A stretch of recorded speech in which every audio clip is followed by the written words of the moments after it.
राम राम दोस्तों, स्वागत है आप सभी का मेरे YouTube चैनल हिंदू व्रत कथा में। आज मैं आपको कहती हूँ सोमवार की व्रत कथा। तो आइए शुरू करते हैं। एक समय की बात है, किसी नगर में एक साहूकार रहता था।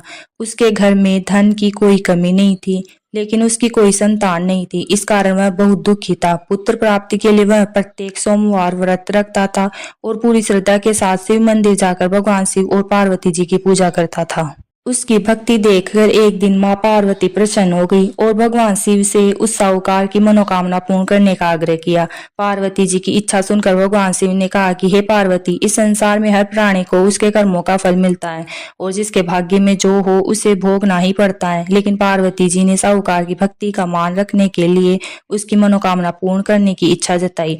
माता पार्वती के आग्रह पर शिव जी ने साहूकार को पुत्र प्राप्ति का वरदान तो दिया, लेकिन साथ ही यह भी कहा कि उसके बालक की आयु केवल 12 वर्षों की। माता पार्वती और भगवान शिव की बातचीत को साहूकार सुन रहा था। उसे ना तो इस बात की खुशी थी और ना ही दुख। वह पहले की भांति शिव जी की पूजा करता रहा।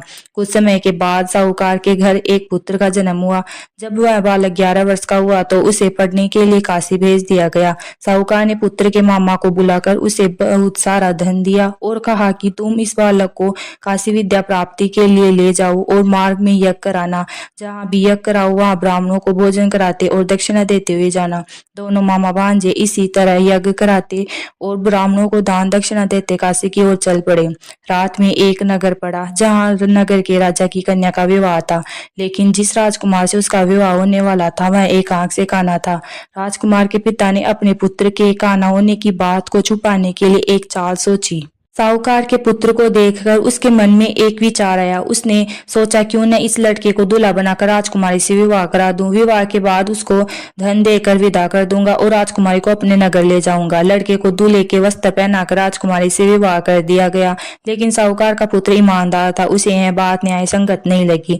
उसने अवसर पाकर राजकुमारी की चुन्नी के पल्ले पर लिखा कि तुम्हारा विवाह तो मेरे साथ हुआ है, लेकिन जिस राजकुमार के संग तुझे भेजा जाएगा वह एक आंख से काना है।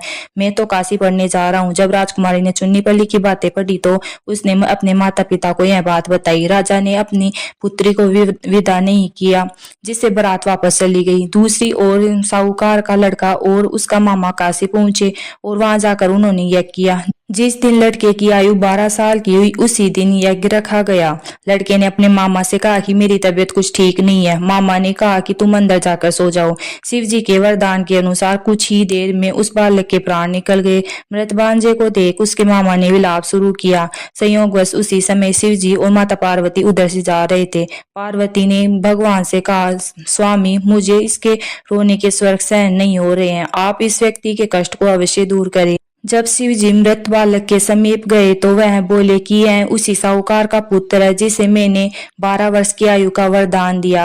अब इसकी आयु पूरी हो चुकी है। लेकिन मातृभाव से विभोर माता पार्वती ने कहा कि हे महादेव, आप इस बालक को और आयु देने की कृपा करें, अन्यथा इसके वियोग में इसके माता पिता भी तड़प तड़प कर मर जाएंगे।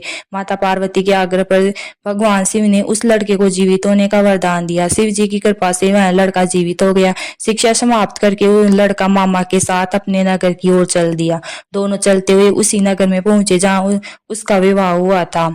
उस नगर में भी उन्होंने यज्ञ का आयोजन किया। उस लड़के के ससुर ने उसे पहचान लिया और महल में ले जाकर उसकी खातिरदारी की और अपनी पुत्री को विदा किया।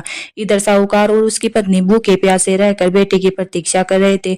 उन्होंने प्रण कर रखा था कि यदि उन्हें अपने बेटे की मृत्यु का समाचार मिला तो वह भी प्राण त्याग देंगे, परंतु अपने बेटे के जीवित होने का समाचार पाकर वह बेहद प्रसन्न हुए।